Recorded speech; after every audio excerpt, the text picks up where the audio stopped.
is the 77 WABC minicast. It's a WABC special presentation. Governor Andrew Cuomo taking the pulse of the people, taking your calls. 800-848-9222. Now, here's Governor Andrew Cuomo. Welcome back. Pleasure to be with Mr. Oren Segel, Senior Vice President of the ADL. Mr. Segel, thank you very much for making time to be with us today. Thanks for having me. Appreciate it. Mr. Segel, I want to play a quick clip, and then I'd like to hear your comment, and I want to talk about this Jewish community being anti-Israel, some people in the Jewish community who are anti-Israel, and what anti-Israel means to different people who really are just anti-Semitic, and how the two can morph together. Let's play the clip, please, from Stephen Kent. This situation, this was an Israeli temple. It was aligned with Israel. I will say that. A Jewish temple? A Jewish temple. A Jewish synagogue is not an Israeli temple. It's called the real Israel temple. They're Jewish. Okay. They're the people of Israel. How do you... So I didn't just finish my point. So it was wrong from the premise. They're not Israeli. They're Jewish. So they're called the real Israeli temple, yes? And they do align with Israel and their beliefs. Mr. Segel, this is the rationale offered for the Michigan attack, where the man drove his pickup truck into the synagogue. It was called Temple Israel, as many Reform synagogues are across the country. Temple Israel. So her point was, it was called Temple Israel. It was an attack on Israel, because it was called Temple Israel, even though it was filled with Jewish people, which is what the moderator was trying to say. It wasn't an attack on Israel. Temple Israel is a synagogue with Jewish people. You're not attacking Israel. You're attacking Americans who are Jewish. That's correct. Let me be clear. The attack in Michigan a couple of days ago was a targeted act of anti-Semitism, period. And, you know, what we heard in that clip, the level of ignorance in that comment, unfortunately, is something that we do see play out in the public discussion when Jews are targeted, whether it's conspiracy theories, whether it's, you know, creating some sort of false equivalency between people who are showing up to go to school, you know, 140 young children, and the actions of the state of Israel. I mean, that type of anti-Semitism, unfortunately, has become all too common. And here's the deal, just to kind of build on something that you were saying. You know, if people want to be critical of Israeli policy, government policy, military policy, by all means, there's nothing problematic with that. But if you go and protest Jews where they pray, or target Jews because of your opposition to policies, that is conflating issues in a way that is not only harmful to the Jewish community, but that normalizes anti-Semitism. Mr. Segel, I couldn't agree with you more, by the way. It's also, we are so hypocritical on this topic, you know. Many on the far left will be so quick to defend any groups whose rights may possibly be infringed. And I respect it. New York has been the progressive capital for the nation. Where is the outrage at the anti-Semitism? Where are the protests against anti-Semitism? Where are they? Yeah, you know, the moderator in that clip that you played, I think actually did a very good job addressing the ignorance at the moment that it was happening. Unfortunately, you know, we are in an environment where the Jewish community is feeling vulnerable because the anti-Semitism and the ignorance and the intentional ignorance, I would say, is really coming from so many different places, right? You go online, whatever your social media feed of choice is, and you see a bunch of disinformation, conspiracy theories about Jews controlling the government, Any kind of issue that comes up, the Jews are somehow responsible, deploying age-old conspiracies about Jews and putting a modern twist to it online. But then you also look at the protests, including the ones from just the past couple of days, on Friday, Quds Day in New York and in other cities, where the protests are talking about the celebration of October 7th, where they are promoting and celebrating Hamas and Hezbollah, who are hell-bent on targeting the Jewish community. By the way, death to Israel and death to America at the same time in many of their chants, to give you a sense of where they're coming from. So the question is, like that moderator in that clip, where are the people to call it out immediately? It can't just be the Jewish community telling everybody this is anti-Semitism and we need allies. We need actual allies to start standing up for us without us begging for it. And one last thing on what we saw in Michigan, which I think is really important. The law enforcement response, many people saw all the officers, all the cars. That's actually exactly what the Jewish community needed to see. Thank God nobody was killed in that incident, although it was clearly a terrorist incident. But seeing how institutions like law enforcement come and support us in this moment is very important. And we should expect the same from leaders, from pundits, from influencers, because without that voice, this just becomes more normalized and the risks get even worse. Mr. Segel, I agree with you.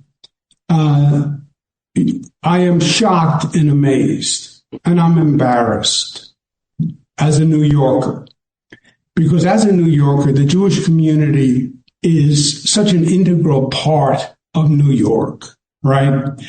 New York is not New York without the Jewish community. Jewish community, by the way, started to come to New York City 1640, 200 years before the Italians and the Irish and the Europeans ever thought of it, right? I'm shocked to this day that there's not a spontaneous rising up of New York in defense of the Jewish community. But these are politically wacky times. I don't know a better word for it. And I think, yes, it shouldn't be that the Jewish community should need to demand it, but I believe they do. I believe they do. My father, God rest his soul, used to say, the squeaky wheel gets the grease. The squeaky wheel gets the grease, which was a very odd expression for him to use, because he was so eloquent to use the squeaky wheel gets the grease. I think with all that's going on and all the confusion and all the complications, yes, the Jewish community is going to have to advocate, not for itself, but just to say to its historic friends and leaders who the Jewish community has supported and been good to in the communities that it's part of. We need assistance. We expect assistance.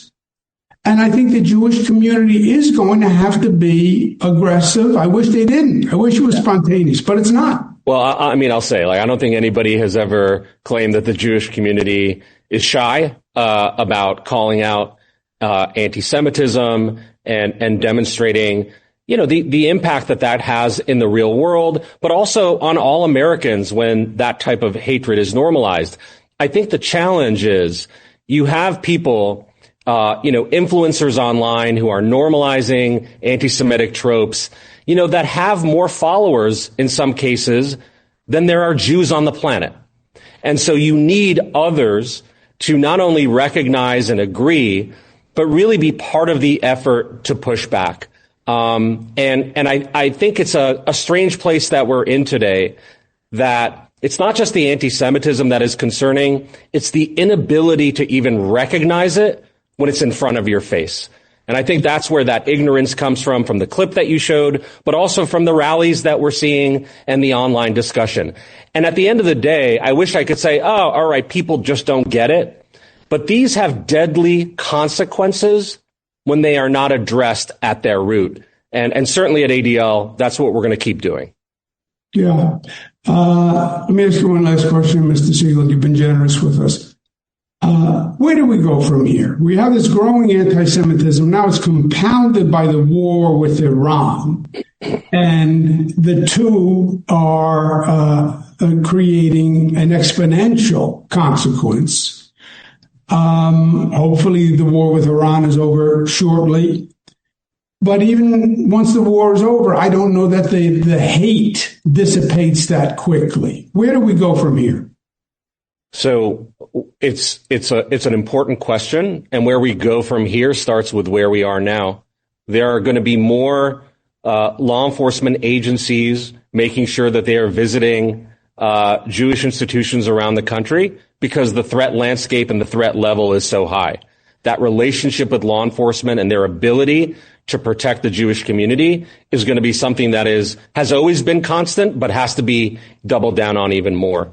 In terms of whether or not people are willing to address in significant ways the rise in anti-Semitic incidents that we have documented around the country, the rise in anti-Semitic narratives online that we know impacts people's worldview, it's going to take not just having conversations and reminding people about the data, but social media companies stepping up to create friction and the ability for people to exploit their platforms to spread anti-Semitism.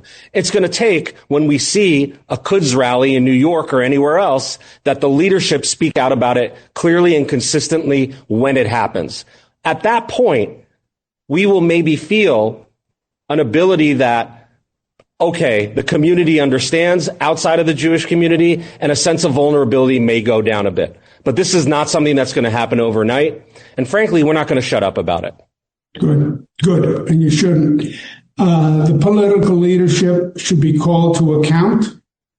Enough with these tweets, that people are shocked and surprised that there's a swastika. What do you mean you're shocked and surprised? You were part of fanning the flames of anti-Israel, which many Jewish leaders in New York are. They'll say, we're anti-Israel. And that was my point before. Yeah, and you're covering for those people who are anti-Semitic. It all gets wrapped in a bundle. But they have to be called to account. We have in New York the strongest hate crimes law in the United States of America. Use it. Enforce the law. That's when you know people are serious. But Mr. Segel, I've always been with you. My father was before me. My brother has been with you. We're going to chat with him in a little bit. And thank you. I'm sorry that you find yourself in this situation. But the ADL is very, very effective, and we're going to get through this. I believe that, and we're going to get through it together. Thank you for being with us, Mr. Segel. Thanks so much. Appreciate those words. Thank you. We now have a special guest who needs no introduction, and I'm going to give him no introduction because he needs no introduction, which is actually a nice thing to say. Needs no introduction, but I'm not going to give him an introduction, and I'm going to take a break before we go to him, just to make him wait. See you in a minute. It's tax season, and at LifeLock, we know you're tired of numbers. But here's a big one you need to hear. Billions. That's the amount of money in refunds the IRS has flagged for possible identity fraud. Now here's another big number. 100 million. That's how many data points LifeLock monitors every second. If your identity is stolen, we'll fix it guaranteed. One last big number. Save up to 40% your first year. Visit LifeLock.com/podcast for the threats you can't control. Terms apply.